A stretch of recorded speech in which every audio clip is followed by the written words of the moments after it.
Welcome. Welcome to the Creating Value Wins podcast. I'm Steve Denning, and I'm here with my colleagues, Hunter Hastings, Doug Kirkpatrick, and Hugo Lorenzo.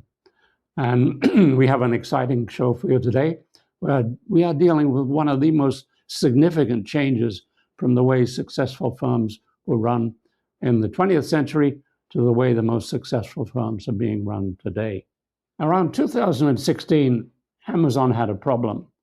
Their drivers were all over the world coping with zillions of packages in routes which they didn't always understand, and weather was interrupting, and they had difficulty in sorting out the most efficient way to get the packages to their destination.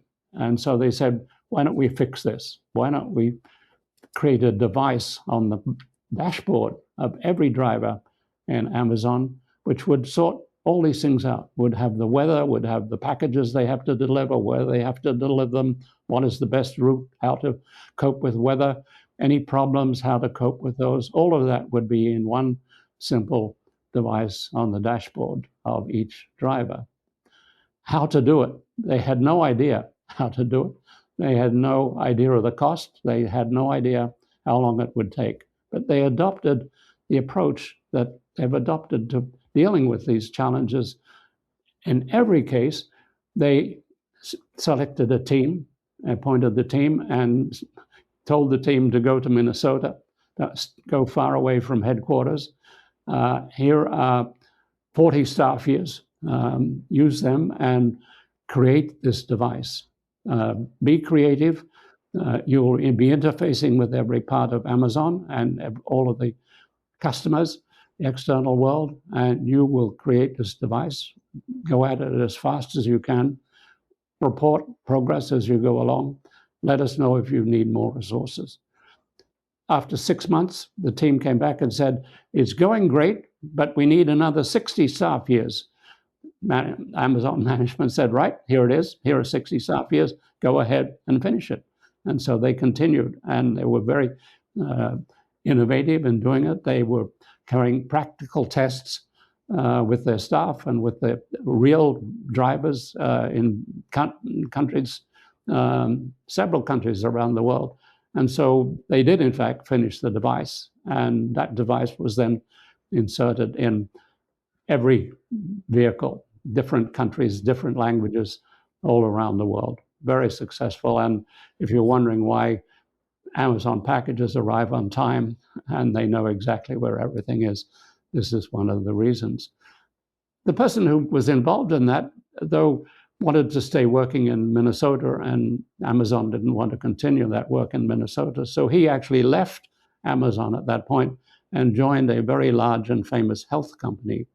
And he was assigned to tackle a similar kind of challenge in that health company, but it was a very, very different experience. He wasn't given a whole stack of resources. Instead, he was spending 70% of his time answering questions about what would be done and how it would be done and how much it would be cost. And he would then be submitting all sorts of answers to any deviations as to why, to the previous predictions that he had given. In other words, he was not having any time to get work done. And when he once asked, maybe I should be spending less time writing these reports and more time actually doing the work, they told him to get on with the report.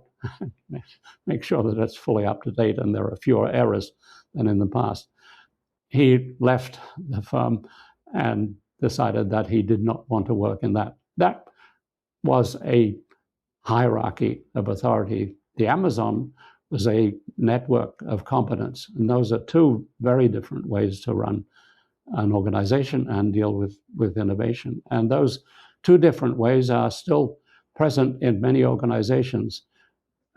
Quite a large number of the most advanced and innovative organizations have followed the Amazon model, whereas the bulk of big firms are still locked in these rigid hierarchies. And so we will be looking at, why is this? Why is that whole group of firms unwilling to adopt what is obviously a much better way to carry out innovation.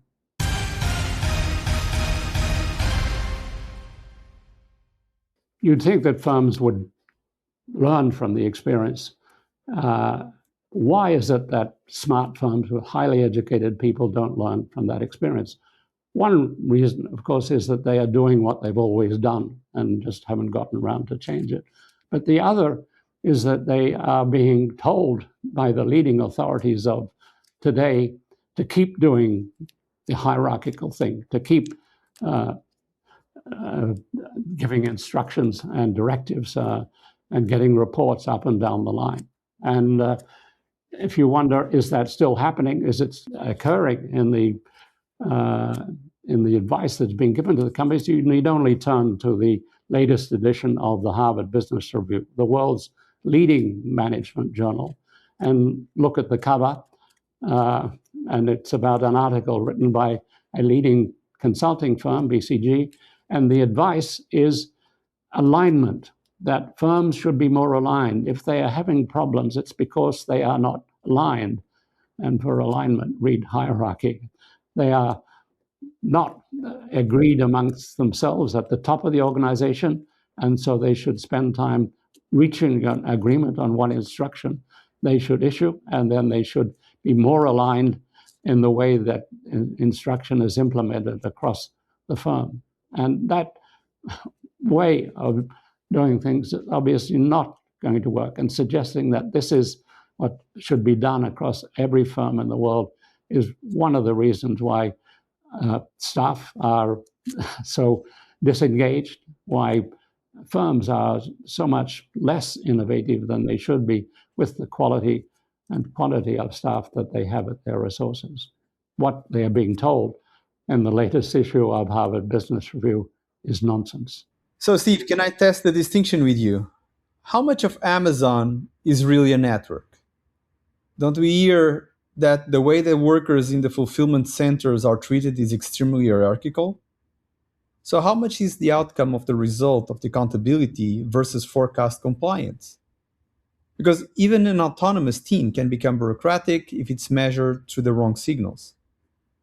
What would we have to observe before we could confidentially call an organization of a network of competence?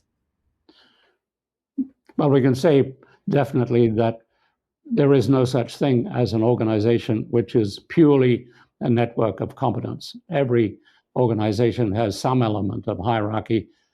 It cannot survive. It cannot issue tax returns. It cannot issue the reports that it's required to issue. So there is no such thing as a pure network of competence. Equally, there is no such thing as a pure hierarchy of authority. Even in the most rigid hierarchies, the staff can't get things done without reaching out to other parts of the hierarchy and breaking, in effect, the hierarchy. So it's always a matter of degree. So what we're talking about is firms like Amazon, where certainly the top of the organization is strongly in this network mode, whereas parts of the delivery, the fulfillment centers, is sometimes suggested that is very hierarchical. And I think there's some truth in that.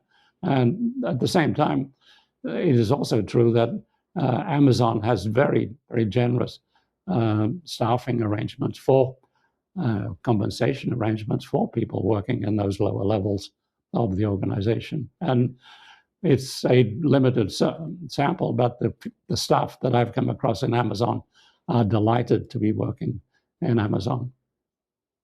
So, Doug, why don't you tell us why the leading journals and consulting firms are teaching the nonsense that hierarchy is the only way? I would love to, Hugo. Thanks for asking. Inertia is a powerful thing. So 180 plus years ago, trains were colliding on railroads, and the railroads hired civil engineers to help them orchestrate and organize their companies. And they came out with ideas from the Prussian military and created pyramids and silos and hierarchies and lines of authority and departments and all the infrastructure of modern bureaucracy. And in those structures, there's only one genuine leader, and everyone reports upward in the pyramid and is subject to instructions that flow downward. So it discourages horizontal collaboration between these silos. In fact, that's often actively discouraged. People who should be collaborating become competitors within the same organization. Information is filtered. Risks are misunderstood. Local knowledge is ignored. And so roughly 80% of public companies still operate this way. And most frameworks and articles and books and talks at conferences still assume this pyramid structure as the default. So we also hear endless discussion of low engagement and poor teamwork and bad leadership and kabuki theater performance and a lack of psychological safety. We shouldn't be surprised. We're just hearing the predictable consequences of the hierarchy of authority. And the discussions rarely name the underlying structures that have been in place for so many decades. So these organizations usually have no direction beyond what the person at the top happens to articulate at any given point in time. So the goal is usually self-interested. Let's make money for the firm, the leaders in the firm, the shareholders of the firm. If we declare that everyone's a leader or the firm has a higher purpose, that usually is a fiction. Attention goes to processes and systems and directives and frameworks and culture and engagement, and human-centric orientations are treated as things that are nice to talk about but not really relevant. So this model worked reasonably well when information moved at the speed of Morse code rather than the speed of light. Frederick Taylor's scientific management and the hierarchical assumptions that followed from that did produce productivity gains when industries were large and relatively slow in communication. Peter Drucker even said Taylor was one of the greatest thinkers of the century, but the world has changed. So, if I hear you well, is basically depending on the context, or perhaps a company might have several contexts. And so there is one fit for all. It should be mostly one fit for purpose. But like, what is the strongest case for hierarchy? Because if we compare dysfunctional hierarchy with a healthy network, the network will always win. So where does it concentrate authority, still create genuine value? Well, there is a place for hierarchy. And hierarchy, as Steve mentioned, is woven throughout every organization in some way, shape, or form. A hierarchy is valuable when decisions have to be unified, when standards have to be consistent, where legal responsibilities are explicit, or a crisis commands immediate coordination. It can work well in organizations where tasks are repeatable, stable, non-dynamic, very well understood. The problem is not that authority exists. The problem arises when authority is detached from knowledge, or when every kind of work is forced through the same vertical pyramidal system. Scientific management produced major productivity gains in the industrial age, but the same assumptions become restrictive when problems are novel, knowledge is dispersed, information moves at the speed of light, and customers' needs change dynamically and rapidly. Thanks, Doug. Hunter, what's the lowdown on networks? You're very quiet today, Doug. Hunter? Well, thank you, Hugo. Hierarchy versus network, Hugo, is a design choice. Corporations choose hierarchy because they choose to impose authority. They believe that individual discretion and creativity and innovation at the individual level is a hazard. It's got to be eliminated, though we can't afford that discretion. And so we've got to eliminate those deviations from controlled governance. And so they choose top-down authority. People with a C in front of their name can impose the rules and the instructions on their subordinates. That's typically a term that's used. They're in a layered organization, where, as Doug said, that everything tumbles down from the top. They gather all the knowledge at the top because that's where the people who are smart enough to use knowledge can process it and create the decisions that everybody else must follow. And they choose to create plans to allocate resources so that people don't have leeway anywhere else in the corporation. And so they like to specify all behavior. And the great achievement is that nothing unspecified happens. So it's a choice of power over others, as opposed to a choice of taking direction from customers or from market changes or from inbound knowledge. So if there's a choice, there must be an alternative, and there are many. So we're talking about one today, the network of competence. It's designed differently. It works differently. No one's a subordinate. No one has to take orders in the classical sense. People interact horizontally and bidirectionally.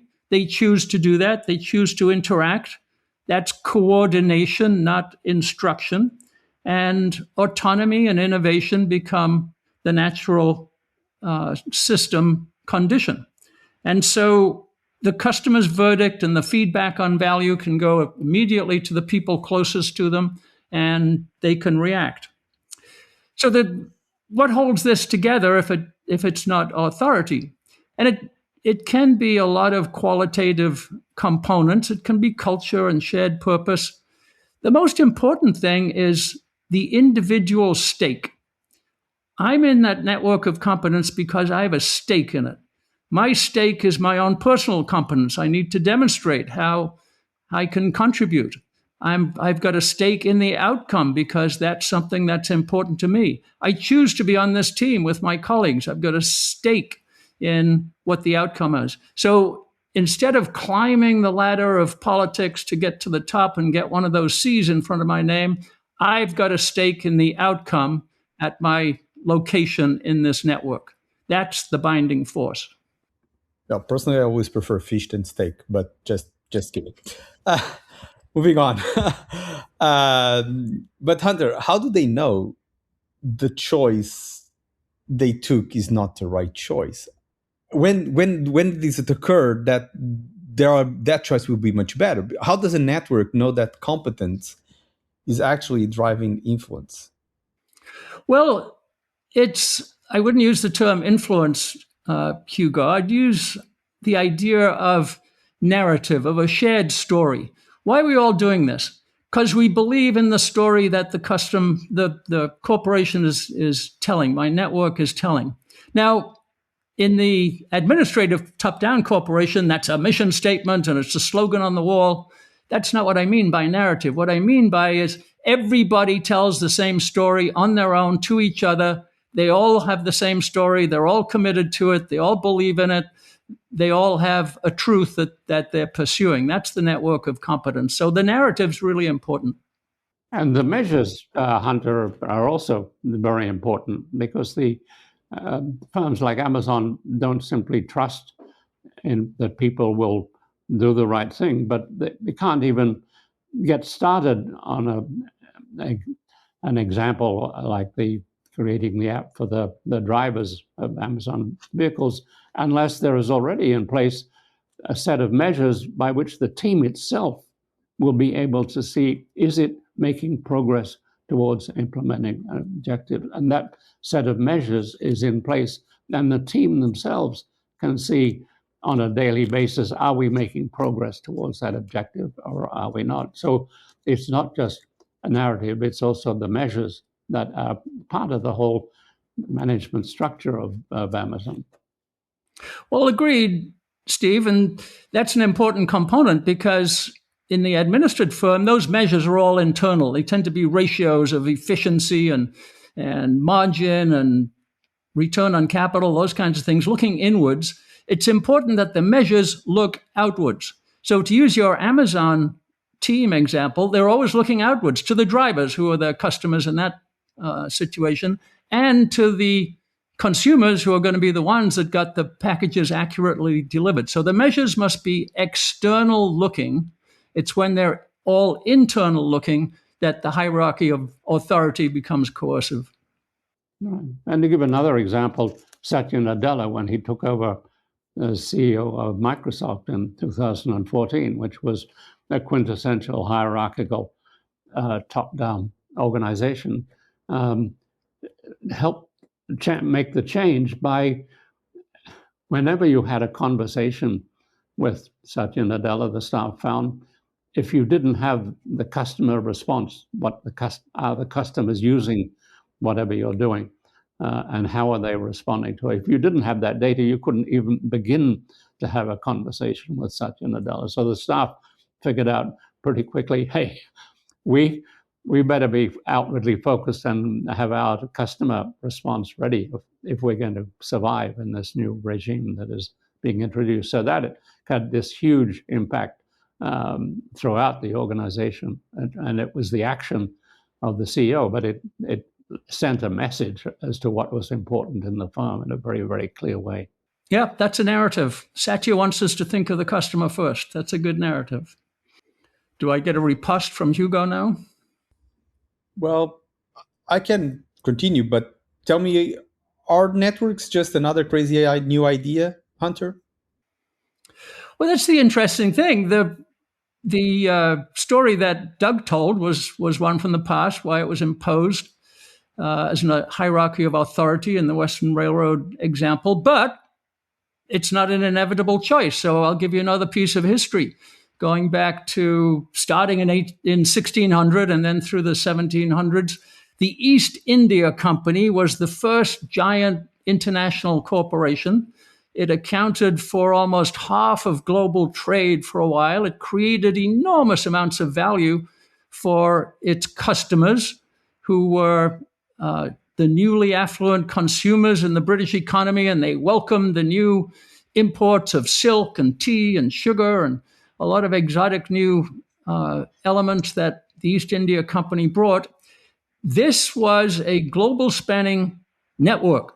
It was a network of ships and mariners and trade routes. It was miners on the ground and merchants on the ground and traders going out to India, coming back. Individual investors could invest in individual voyages and bear the risk, bear the uncertainty, take the profits when it came back. That was a network of competence, and the best mariners and the best ships and the best miners and the best traders got the best results for their customers. And so that was a number one corporation in the world based on a network of competence. Now, its free activities were shut down by the greatest hierarchical authority in the world at the time, which was the British monarchy. They didn't like that free trade, and so they stomped on it. But the point is, the leading corporation in the world was a network of competence back then. There are other examples today. Business writers talk about the Kairetsu in Japan, which is a network of suppliers to giant corporations like Toyota. We talk about Haier from time to time, the Chinese company that's a network of thousands, tens of thousands of individual micro enterprises who are networked together to create a giant service to the consumers. And they're bound by the same kind of measures, as Steve would say, and the same kind of narrative. The narrative at Haier is zero distance to the customer, which is everybody's trying to serve the customer, be close to them, know what they want. So there's plenty of networks of competence around, and the choice is available. It's not an imposition that the hierarchy of authority is the only way to run a corporation.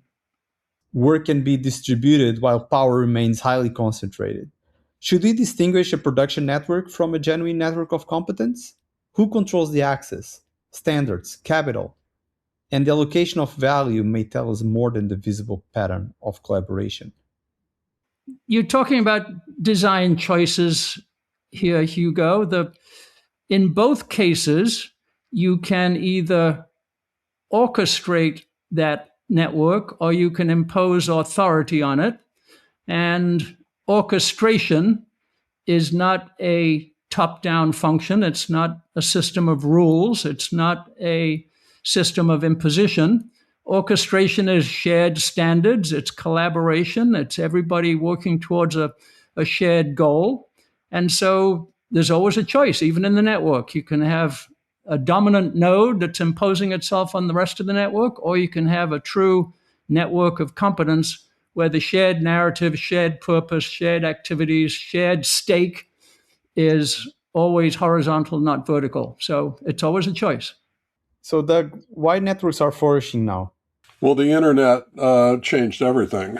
So it created entirely new universes of innovation. It gave consumers unlimited choice. It enabled business models based on network effects, which are creating armies of consumers who share the products and services of companies with others. And so firms discovered that networks of competence are much better adapted to a fast-paced, consumer-driven marketplace. So transaction economics help explain this shift when search and monitoring, matching costs, negotiation costs plummet, as they have with all these digital platforms and reputation systems and APIs. And now with AI, the relative advantage of hierarchy declines for many, if not most activities. It becomes cheaper and faster to recombine specialized knowledge and resources across boundaries than to own everything inside a single chain of command. AI accelerates this trend. It improves prediction, it improves matching, it improves coordination across networks. And within networks, it reduces the need for layers of middle management, whose job was information processing, taking one piece of information and moving it to another place. At the same time, it raises brand new questions about authority. When bots and algorithms participate in decisions and make decisions, it creates fresh pressure around control of data and models. So the net effect still favors more network forms of organization for complex, high-velocity work. Most real firms are hybrids, as Steve pointed out earlier in this podcast. Hierarchical cores persist for activities like capital allocation, accountability to regulators, and crisis decision rights, but the dominant logic of getting things done is shifting significantly. And purely hierarchical firms that do not develop strong network capabilities are going to face increasing disadvantages in speed and access to innovation. Can AI flatten the visible hierarchy while quietly creating a stronger invisible one? So if an algorithm decides what people see, or if someone manipulates the algorithm with an MCP server that connects to libraries that has the worst or the management repository, who is matched with whom? And those performance counts, authority has not disappeared. It has moved into the model, right? And the data and the design choices. So people would do what the system tells them because they trust in AI. They trust AI is smarter than them. So who should have the right to question or override that authority, Doug? Well, that is precisely the governance choice that we all face.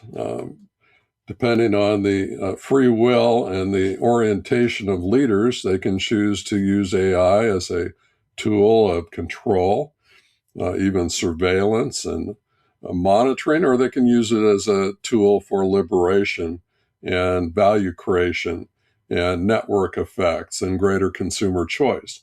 So algorithms can distribute access to knowledge, but they can also be used to centralize power and define relevance and risk and performance. So we have to have models that allow for transparency and debate and discussion and human judgment. Those things are absolutely essential to beneficial firms in the future. And most firms will remain hybrids.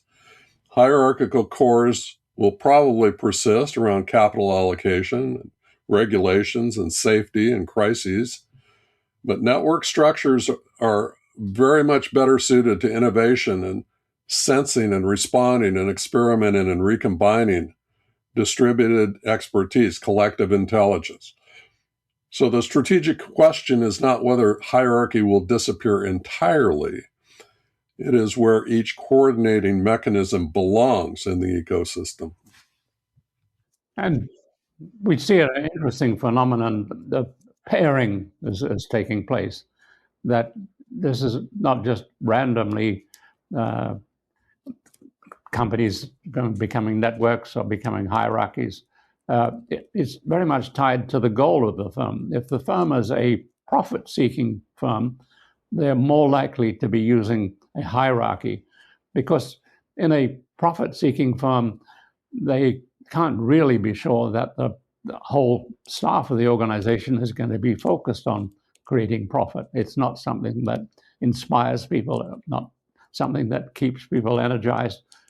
So hierarchy is something that naturally flourishes in a profit-seeking organization. By contrast, in an organization that the goal is value creation for customers, like Amazon set out to be the most customer focused, creating more value for customer than anyone else in the world, it was almost obvious that they would end up not with a hierarchy directing people to do things, but rather a set of arrangements that would mobilize all the talent of the organization across channels, across units, and in fact breaking up the units and vertical structures into these network-like arrangements. So you see this very interesting pairing phenomenon that's taking place.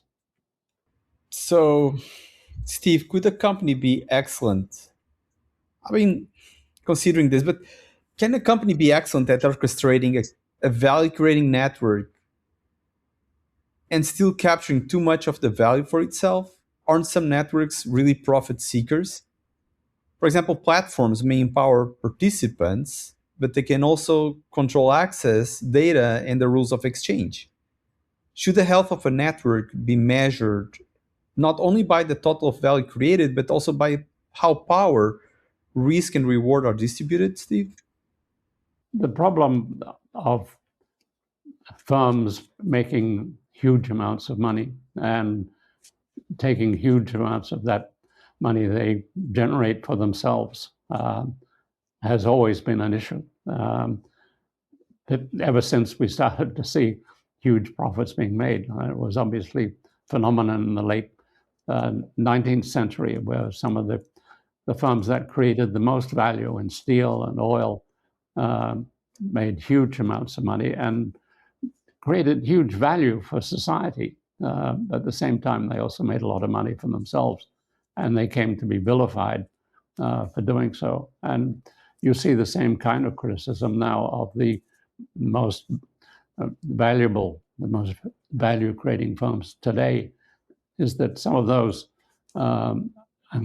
risk being vilified as taking too much of the profit for themselves. And this is always a question of balance, and it depends in part on the political setting in which we find ourselves. And today is one in which profit-seeking is something that tends to be encouraged rather than value creation. So we need to keep in mind when we look at these firms and start to evaluate, are they taking too much of a share of the profits or not?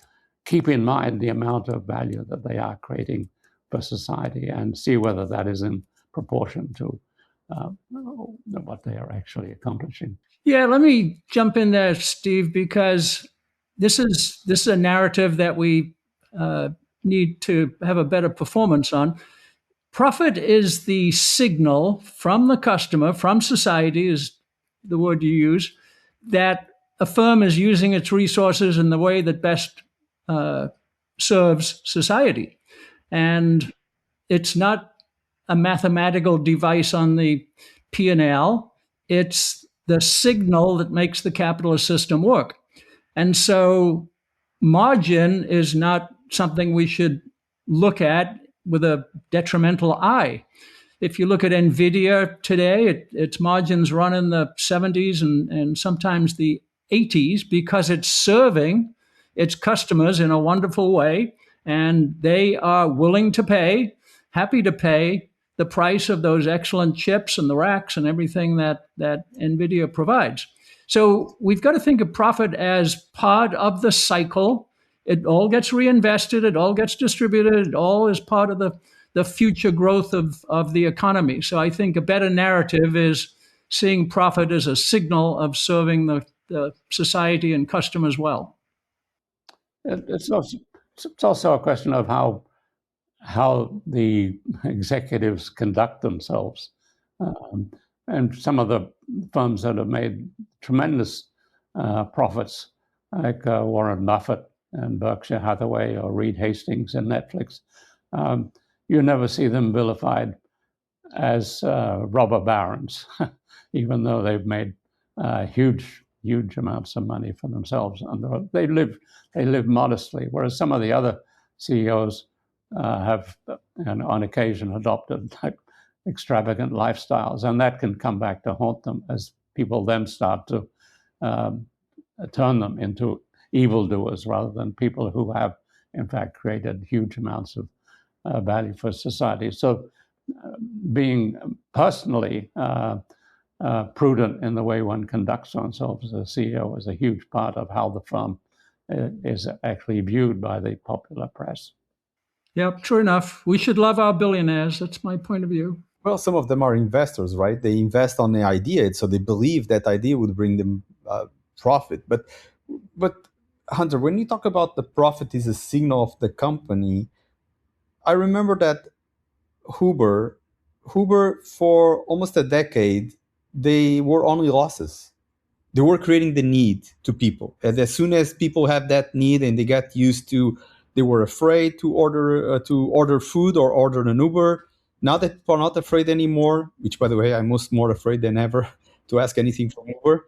But nevertheless, they triple the prices, and now they have huge results. But for almost a decade, they had a huge potential, but they were basically have losses. So how you explain that as a signal? Because otherwise, Uber would not be here anymore, and they are more profitable than ever. Well, it's the long-term point of view, Hugo. The phenomenon you're describing, the venture capitalists call it the J curve. You've got to spend some time under the profit line to invest, to create your infrastructure, to hire your people, to build your system, to make the software work. And when you get that right, when you get it to a point where the customer is well served, then you pass over the profit line and then you start to be in positive territory. So that takes time, it takes investment, it takes vision, it takes forward imagination, it's forward adaptive into a new future. And we've just got to be welcoming of that, open to it, and recognize what stage the companies are at.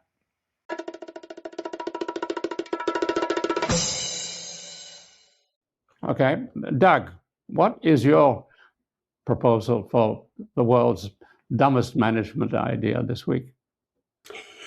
The dumbest management idea for this week is hoping that innovation will spring from hierarchy. We should realize that networks are empirically superior environments for generating innovation. Networks of competence link people by skill, by influence, and decisions follow their ability and expertise, and they stay close to the work. Hierarchies route decisions by rank, by department, by silo. They create delay, they filter risk, they turn people who should be collaborators into competitors. Innovation springs from networks because there's faster experimentation, idea cross-pollination, autonomy for creativity, merit-based influence, low coordination costs. Hierarchies are slow. They suppress ideas. They emphasize compliance. They have long feedback loops, and lots of examples exist. When NASA and Morton Thiokol debated whether to launch the Space Shuttle Challenger, the engineers who knew the risks were sidelined in the back of the room, while the managers sat at the decision-making table. Lockheed had a skunk works where they invented products like the SR-71 Blackbird, the world's fastest jet, moving with fast, lean work rather than conventional slow hierarchy. So we have lots of examples where networks beat hierarchy every time in terms of innovation. Hunter, what's your dumbest idea, dumbest management idea this week? Well, my dumbest management idea this week is the boss. The boss is a product of the hierarchy of authority. It's a cultural artifact. The boss is tough, hard driving, unforgiving, measures my performance. He's the source, or she is the source of rules right above my head. I've got to do as I'm told by my boss. And as Doug said, nothing very good ever happens about that. But the cultural artifact is pervasive. People are bossy. Boss is sometimes cool. And so we've let the hierarchy impose this cultural artifact on all of us, and it's time to get rid of the idea of boss.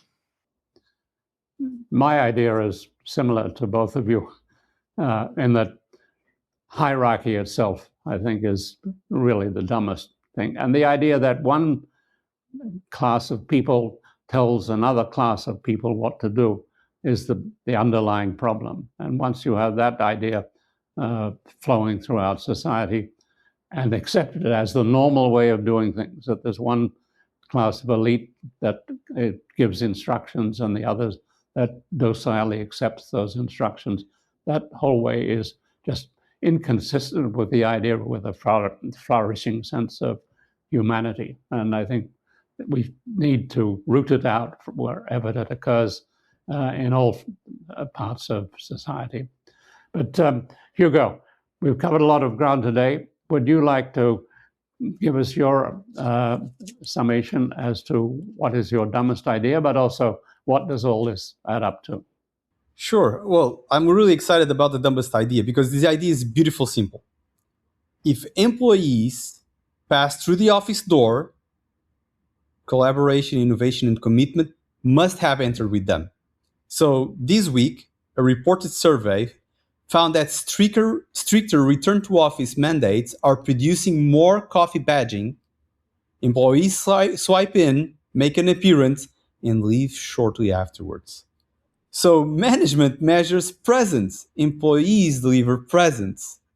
And somehow everyone is surprised that presence was all they got. So being together can create enormous value, but only when there is a reason to be together. A badge can tell us that someone entered the building. It cannot tell us where they solved the problem, helped a colleague, delight the customer, or spent 40 minutes looking for a meeting room. The dumb idea is not the office. For me, the dumbest idea of the week is believing that measuring where people sit is the same as understanding how they create value. Apparently, when management cannot measure competence, it measures the door.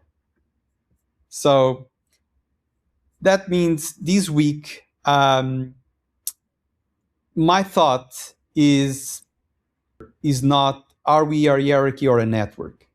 It is, where are decisions still traveling upward, even though the relevant knowledge is somewhere else? And what is the first decision we could move closer to people who actually hold that knowledge? There is a principle from cybernetics that helps bring this together. Ross Ashby called it law of requisite variety.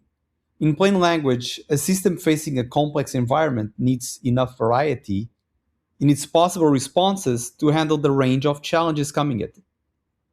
Imagine a robot with only one instruction: use the hammer.